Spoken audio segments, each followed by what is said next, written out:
So, we will continue with the emission models, right.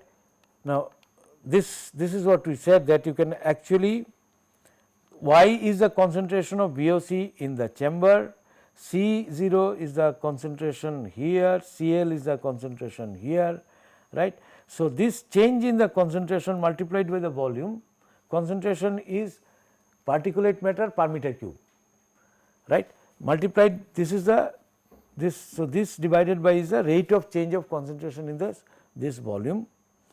This is the this there's no volatile coming in from outside, there is some quantity that would be going outside.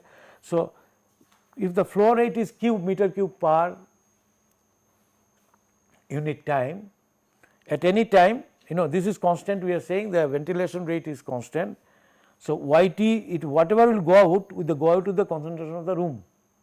So, if Q is the flow per unit time, that multiplied, because it will be in meter cube per second, that multiplied by the concentration will give you how much is going out, and how much is coming into it is, because at x equals 12 concentration is C.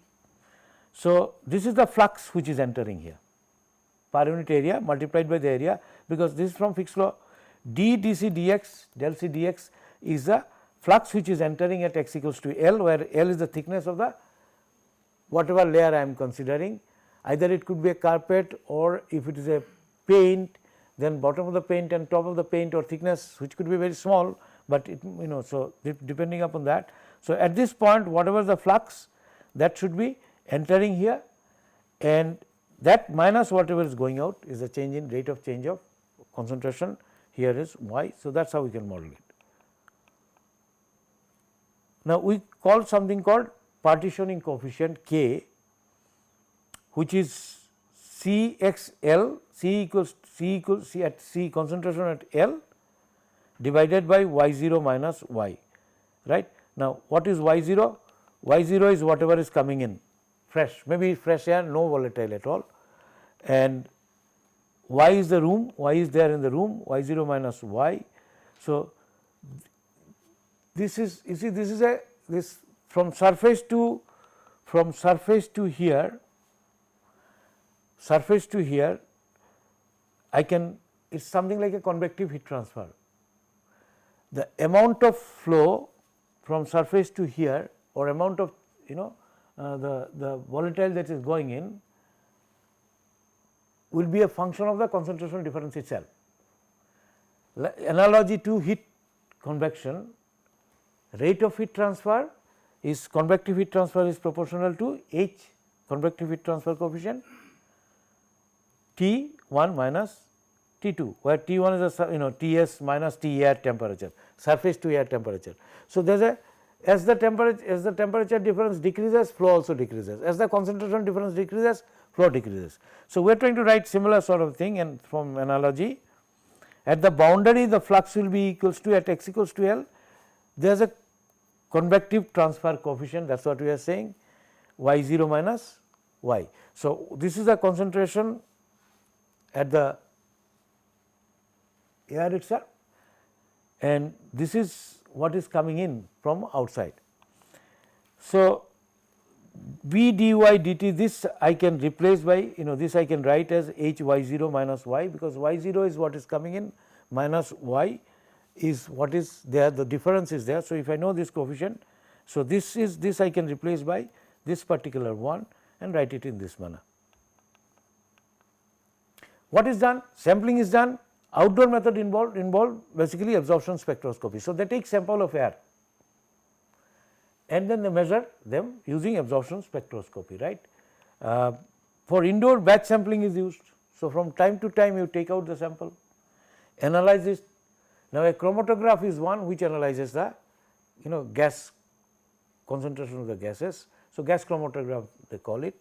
So, they will measure, and concentration time we can obtain. So, we can obtain the concentration time inside by taking sampling, right, and then testing them in chromatographs.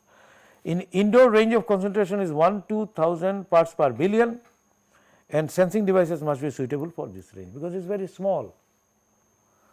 So, you should use such techniques to find out the concentration, because the concentration is very, very small, it is in terms of parts per billion. So, so that is the range. So, this is how the testings are done. Testings are done like this, right. This is your, this is a basically you have a ventilator. So, we looked into the room itself you can measure, but then first for testing purpose same thing. You have a volume where you put this your materials and then allow air to come in, fresh air to come in and go, and the same like similar kind of models you can use, right. So, these are your, supposing it is your board, these are your boards where you have the, which can generate volatile organic compound. So, one is the wood based panels, let us say these are the panels for which I want to measure. So, if it is a painting I want to measure, maybe I will have paints on them, right, number of them actually. Then 2 is air inlet. So, where is 2? There must be a fan somewhere, air inlet, this is 4, this is 2. So, there is a fan, this will bring in air, this brings in air, right, and air flows like this. 3 is ventilator, 3 is ventilator, right, 3 is ventilator, and 4 is humidification. You might do some humidification using a humidifier, that is you spray some water moisture. So, maintain the right kind of humidity, and 5 is exhaust, there is the exhaust fan which will take out. So, basically you have a system which is sort of insulated from all outside. You have the panels mounted, right, and you have a ventilating system through which you actually allow air to come in, might humidify to maintain the right kind of humidity that is there, and there is an exhaust which will take it out, right, which will take it out. So, then rate of change of concentration is a function of what we call loading factor, meter square per meter cube. I will come to that, what is loading factor actually. It is actually related to the panels themselves, and specific emission rate what I am interested in. So, loading factor is the ratio of surface to the product, surface of the product to volume of the chamber. For example, if you have put in that many number of panels, surface areas are known, sum total of this surface area divided volume of this whole chamber, that is what is loading factor. So, loading factor of the panels themselves, loading factor for the panels themselves. So, loading factor how much meter square per meter cube I know. So, 1 meter cube I am taking, multiplied by the specific emission rate microgram per meter square per hour. So, this will give me in terms of micrograms per hour for the whole volume minus Ct, the concentration at any time. So, rate of change of rate of change of n is the number of air changes actually, L would be number of air changes, did I mention this, n is the air exchange rate, number of air exchange rate, right, exchange rate. What is that? How many times the volume of the room gets replaced in 1 hour. So, we call it air change, we call it air change. So, if the volume is V, NV per hour, NV will be the Q flow per hour in 1 hour. So, 1 hour you will have N into V of the room, right, and this was already 1 meter cube, this is loading factor is related to per meter cube divided by, I have already divided by the room volume. So, this is simply the volume of the room will go out, because both sides I am volume of the room I have already divided by, and here NV is the Q in meter cube per hour, where volume of the room N is the number of air change per hour. So, N into Ct concentration changes, because that is what is going out of the rate of flow. So, if the concentration within the room is Ct, number of times in 1 hour how much volume will go, NV into Ct, that is what will go out. And but this is, we are talking in terms of per meter cube. So, therefore, this also we should talk in terms of 1 meter cube. So, if I consider 1 meter cube volume, then NCT is the number of NCT is the what will go out, Ct is the concentration at time t, and NCT is a N into 1 is the rate of flow meter cube that is going out. Since this is in terms of microgram per meter cube, I mean the concentration could be in microgram per meter cube. So, this is meter cube that is going out in 1 hour. So, that is how so multiply this will give you the quantity that is going out at any time. This is the specific emission rate at any time and this is the loading factor.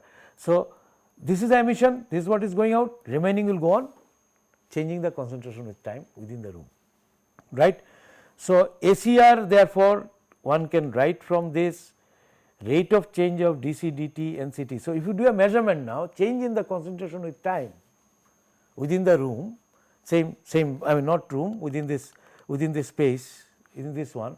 So, you will measure the concentration, you might do sampling and then continuously go on measuring, sampling or continuous step by step sampling of air could be done, and this could be measured in a chromatograph to find out a particular type of emission, right, could be HCO or whatever you are interested in, and so you can find out rate of change, C values you can find out as a function of time.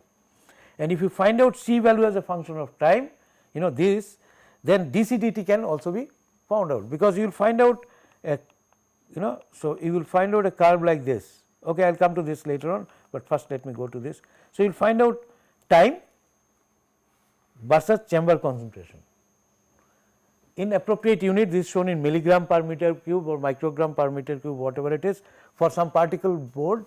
So, therefore, C at any time you can find out, dC dt at any time you can find out, because these are the points you have fitted a curve to this. So, both C and dC dt you can find out, and therefore, dC dt both can be found out. So, rate of finite form delta C by delta T one can find out, and if you know the loading factor, then specific emission rate as it is a function of time, that you can find out specific emission rate. So, the model, first thing is, why did I explain you the fixed diffusion law? Because it is based on fixed diffusion law. The second order differential equation actually we are not using much here, but that is what is the fixed diffusion law. I have used it elsewhere also. Then we talked about a kind of a model that can be there, that means mass balance is what we are looking on.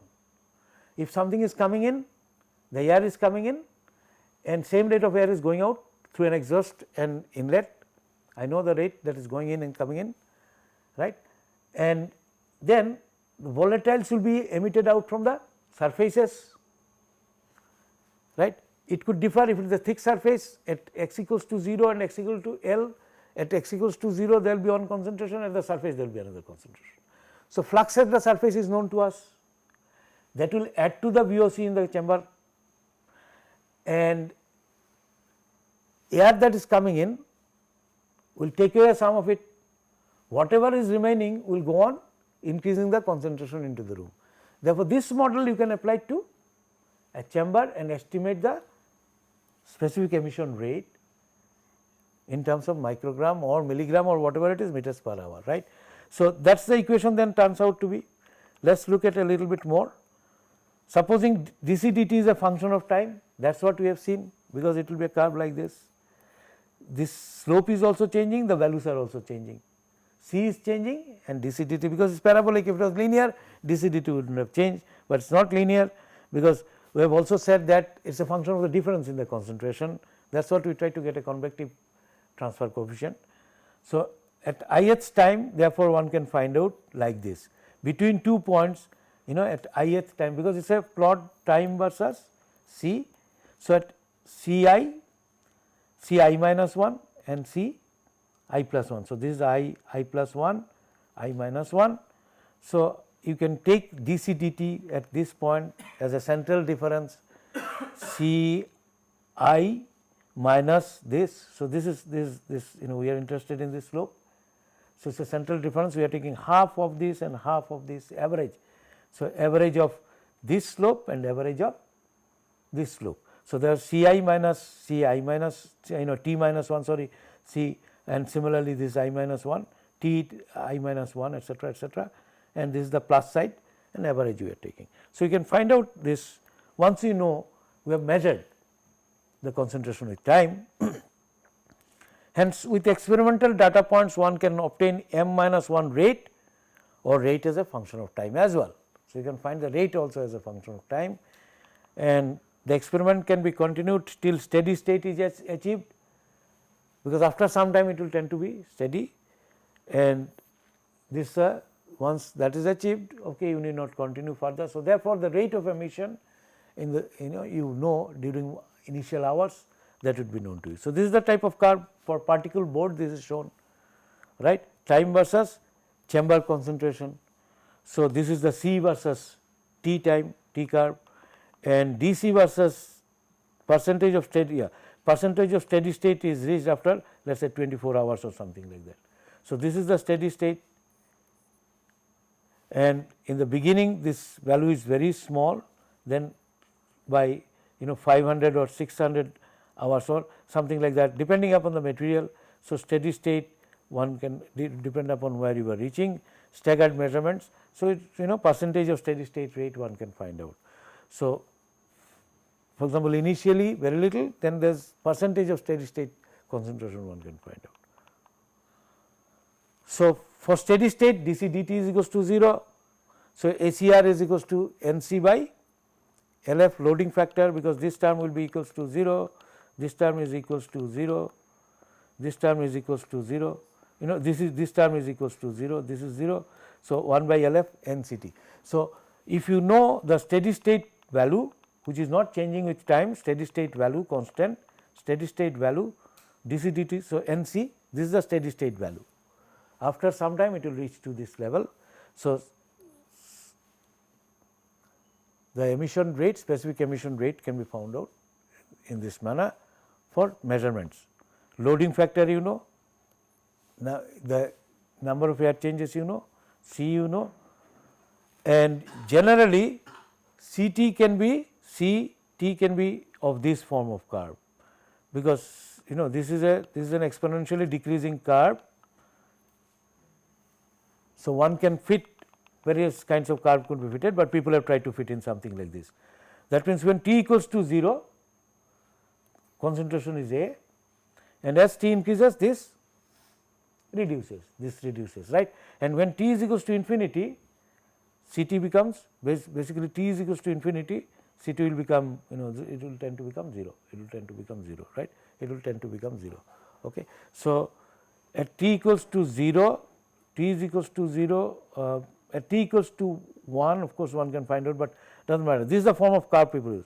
So, empirical coefficient ABD can be determined from regression of experimental data, right. So, this is what people have done as far as emission rate is concerned, and specific emission rate, if thickness of the boundary layer is delta, then this HM also we can obtain, because C in the air and C0 at the surface, one can find out D is the diffusion coefficient, effective thickness of the boundary layer one can obtain. We do similar things in heat transfer also. So, from analogy of heat transfer, convective heat transfer coefficient can be related to equivalent surface conductance.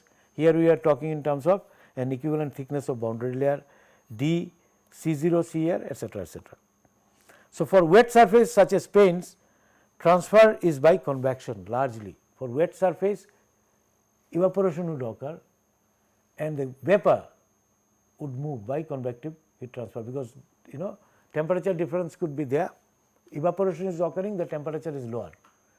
At the surface, since evaporation is occurring, it will absorb latent heat of evaporation. So, what we call in case of relative humidity, what we call wet bulb temperature. So, this will be in wet, its temperature will be lower, right. So, heat might be transferred in this manner, but vapor will be transferred outside. So, this surface the paints, the convective heat transfer might take place, convective mass transfer might take place, and actual concentration variation will depend upon relative ratio of rate of diffusion from inside and rate of evaporation that is occurring. So, how much it is diffusing? If the diffusion rate is faster than evaporation rate, then there will be high concentration there, and in fact, then the concentration changes, because HM is fixed, C0 is higher now. So, more flux ACR will also increase. So, this is what it is from paint, latex paint. If you look at latex paint, time, chamber concentration, time and chamber concentration, and one can evaporation is A2 e to the power, it is something like A2 e to the power minus km into T, that would dominate during this phase, lot of evaporation, and later on diffusion process will dominate. So, evaporation more, so therefore, the concentration is not reducing, the concentration is, evaporation is occurring and concentration changes are occurring. Later on it has a tendency, it would generally e to the power A3 exponential k0 that would dominate where diffusion process is occurring. So, that is what is related to emission from paints, that is how we measure, and what we are interested in SER, the specific, especially in steady state situation later on or even in initial situation. So, how much volatile organic compound it emits during those period of time. So, when we look into some of those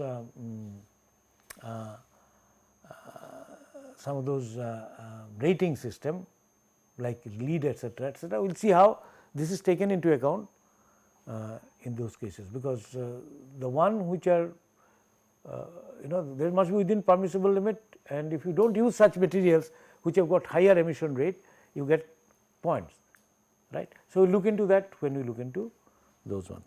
I think that finishes our discussion on BOC emission part.